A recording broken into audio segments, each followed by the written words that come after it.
Hey everyone, and welcome back to my channel about model railroading. Today I want to talk to you guys about the rebirth of the Mascoutin Valley Railroad, and we're going to focus on the Athelstane branch part of my railroad, and I'll explain a little bit more about that, and essentially how we're going to build this basement empire, but starting with a diorama approach. So we're going to be building a series of shelf layouts that will all merge together to form the northern division of the Mascoutin Valley Railroad.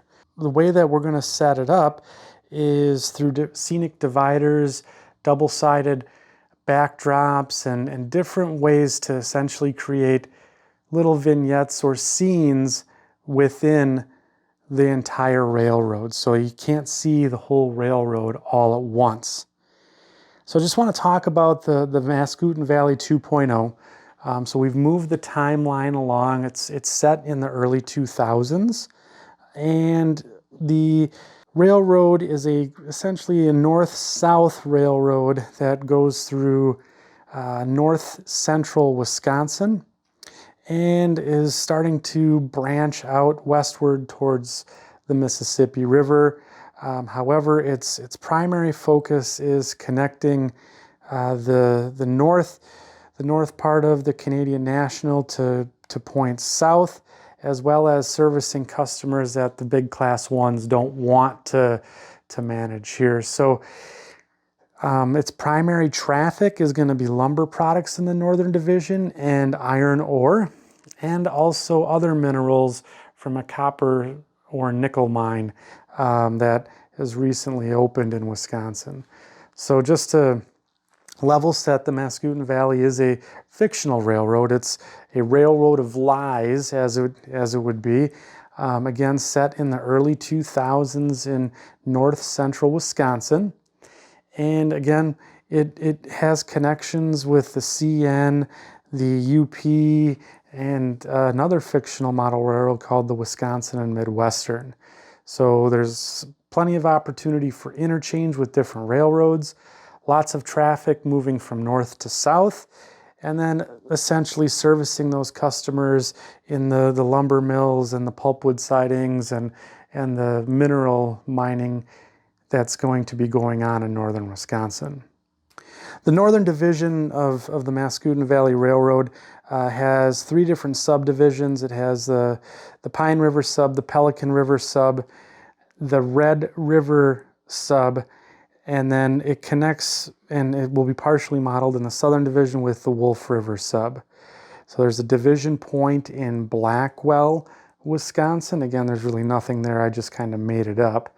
The railroad, if you're moving from south to north or left to right on the screen, you essentially see that there's a southern staging and then there's an iron mine, which I'll show you the footprint later on in the video series here, that meet at Wabeno Junction. And then from Wabeno Junction back to the southeast is the Athelstane branch. And from there we have the Silver Cliff Nickel Mine, Athelstane Veneer and Lumber, and then the Amberg Spur, which essentially is a storage track. And then all of that branch, it will be serviced from the Blackwell Yard, which we're calling the Northern Division Point, and then the rest of the railroad moves north from there and interchanges with the Canadian National. So the focus of this video series is going to be the two dots in the lower left-hand corner, which is the Amberg Spur, which is essentially a storage track.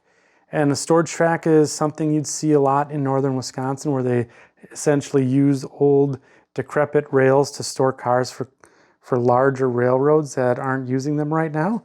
So a way of revenue for the smaller short lines.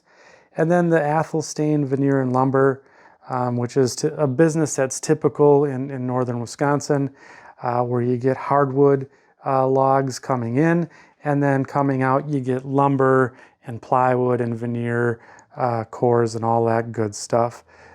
So that's going to be the focus of this video series, is just those two industries.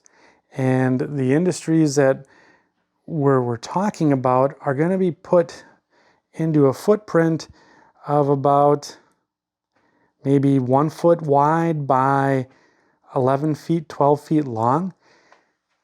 So you can see the track plan here, right? So here's our 11 by 16 room, and we're just going to focus on building this one scene off the bat. So we have the Wabino junction, so the train comes through the double-sided backdrop, and then essentially you'll be taking care of Athelstane lumber and veneer, which is right here. And then we also have the Amberg spur, which kind of splits off over here, and this is a storage track.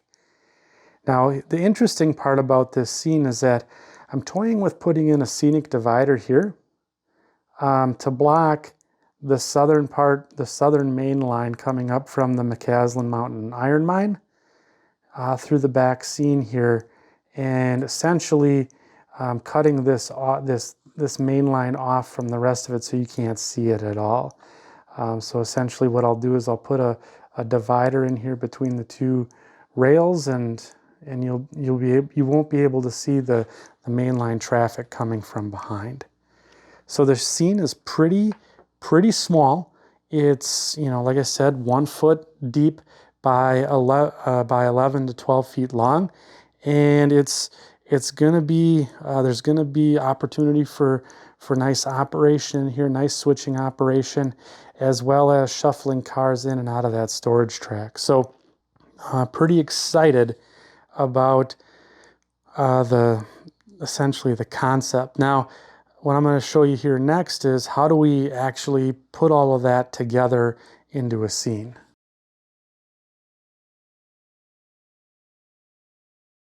So I'm showing you essentially the Amberg spur to start, and I'm going to start with the least interesting part of the railroad first. And over on the left-hand side here of the screen, you should see this. This is the end of the layout over here, and then the spur curves around and connects with the rest of the Athelstain branch over here by this switch. And you can see I got a couple of Chicago Northwestern locomotives in there for placeholders, essentially, as I plan this scene out. But what you can't see, and maybe what I'll do is I'll bring the camera a little closer and raise it up, but behind that is the scene for the main line for the McCaslin Mountain Mine, and then off to Southern Division and staging on the southern part of the railroad. So we're packing in a fair amount of railroad here in a small space, and apologize for the shaky camera here, but we'll get set back down. What I wanted to show you was as the trains come in to this scene, what I want to have here is a nice overgrown, basically a cut scene where the hills and the terrain are above the grade of the track, and then I want to have trees and stuff kind of overgrown that hide this hole to the other part of the layout. And you can see the track going through here, and this goes off to Wabino Junction. And then as you come into this little junction of sorts, what I want to have here is some sort of shack that the railroad used just to, you know, for maintenance away crews, or, you know, especially people if they had to maybe even just mine the junction, that type of stuff. But then back behind the locomotives here, and I'll just pull these out of the way for the time being, what I'd like to have is a rock cut that goes around to the Amberg spur. So you can see that here. I got some plaster rock molds already set up, which look pretty good, I think, just set in there. And then you can see the hill that I have shaped in here with some florist foam. Again, you know, nothing's even or flat. I made sure to shape the whole scene already from there. And then the Amberg spur, the thing that's going to really draw the attention is the tamarack bog that's going to be front and center. So this whole scene you're really going to be focusing on the bog in front of you. The cars behind here are going to be just there for storage. There's not really a lot going on, but I do want to give that, essentially that scene or that feel or that look of what northern Wisconsin railroads look like in the 2000s and today. You know, they're kind of overgrown. They're in remote areas, and they essentially, you know, are just kind of out there storing cars on the Amberg spur here, like on the Amberg spur. They're just storing cars out there. So I want to give that look and feel of track that's not often used.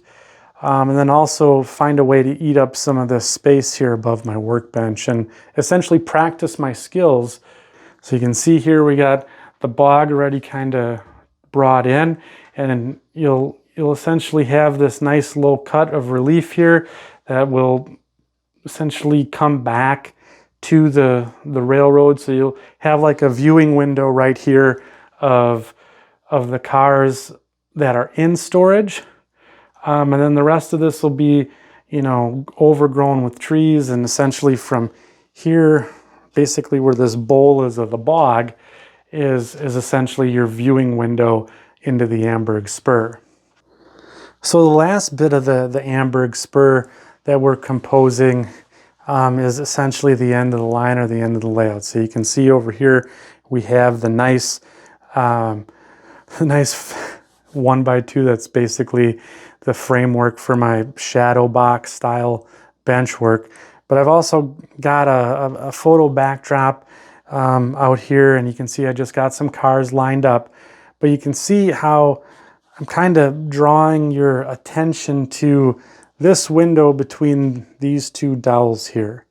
And ultimately what I want to do with this scene is have trees, big pine trees, like the pine trees that you would see on Boomer Diorama's channel, the pine trees that he makes.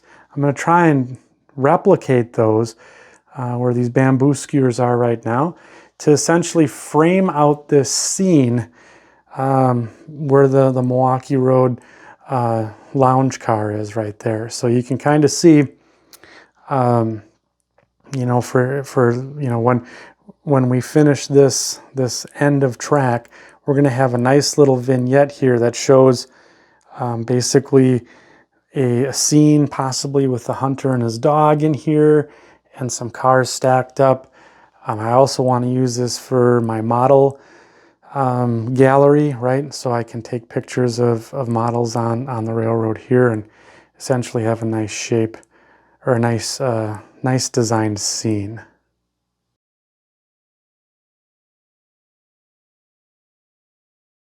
All right, so I want to describe what we're gonna have going on at Athelstane Veneer and Lumber here. So you can see down the rest of the layout here, down the rest of the shelf.